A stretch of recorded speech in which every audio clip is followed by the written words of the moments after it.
యేసుక్రీస్తు నామములో మీ అందరికీ వందనాలు. మరి మీకోసము మా అనుదిన ప్రార్థనలో ప్రతిరోజు ప్రార్థిస్తూ ఉన్నాము. మరి దేవునిలో మీరు నమ్మకంగా కొనసాగాలని, దేవుని వైపు మీరు నమ్మకమైనటువంటి కుటుంబాలుగా, నమ్మకమైనటువంటి వ్యక్తులుగా దేవునిలో కొనసాగాలని మా అనుదిన ప్రార్థనలో మీకోసము ప్రార్థిస్తూ ఉన్నాము. దేవుని లేఖనాలు ఏమని సెలవిస్తున్నాయో కొద్ది మాటలు మనము ధ్యానిద్దాము. ఎజ్రా రాసినటువంటి పుస్తకము 8వ అధ్యాయము 22వ వచనము. మేలు కలుగజేయుటకై ఆయనను ఆశ్రయించు వారందరికీ మా దేవుని హస్తము తోడుగా ఉండునని దేవుని మాటలు సెలవిస్తూ ఉన్నాయి.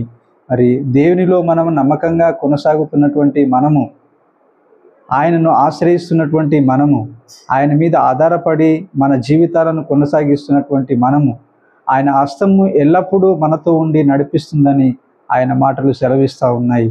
ఎజ్రా జీవితంలో దేవుని సన్నిధిలో నమ్మకమైనటువంటి భక్తునిగా, నమ్మకమైనటువంటి విశ్వాసిగా కొనసాగిస్తున్నప్పుడు దేవుడు ఆయనకి ఇచ్చినటువంటి భారాన్ని, బాధ్యతను ఎంతగానో గుర్తించి దేవుని పని కోసం ఆయన నడుము కట్టి మరి ముందుకెళ్ళినప్పుడు ఏ విధంగా అయితే దేవుడు అతనికి తోడుగా ఉండి ఆయన చేయు పని అంతటిని దీవించాడు, మరి మన జీవితంలో కూడా మనం ఎప్పుడైతే దేవుని ఆశ్రయించి మనం ముందు కొనసాగుతామో, దేవుని యొక్క హస్తము మన మీద ఉండి మనం చేసేటువంటి ప్రతి పని అంతటిని ఆయన దీవించడానికి సిద్ధంగా ఉన్నటువంటి దేవుడు.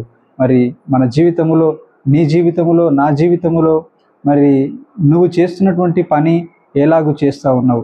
దేవుని మీద ఆధారపడి చేస్తూ ఉన్నావా, లేక మనుషులను ఆశ్రయించి చేస్తూ ఉన్నామనేది మనం పరిశీలన చేసుకోవాలి. దేవుని సన్నిధిలో మనం ఎప్పుడైతే దేవుని ఆశ్రయించి పనిని కొనసాగించినట్లయితే దేవుని యొక్క హస్తము నీ మీద ఉండి దేవుడిని తోడుగా ఉండి నేను నడిపించడానికి ఆయన సిద్ధంగా ఉన్నటువంటి దేవుడు. మీ అందరికీ యేసుక్రీస్తు నామములో వందనాలు.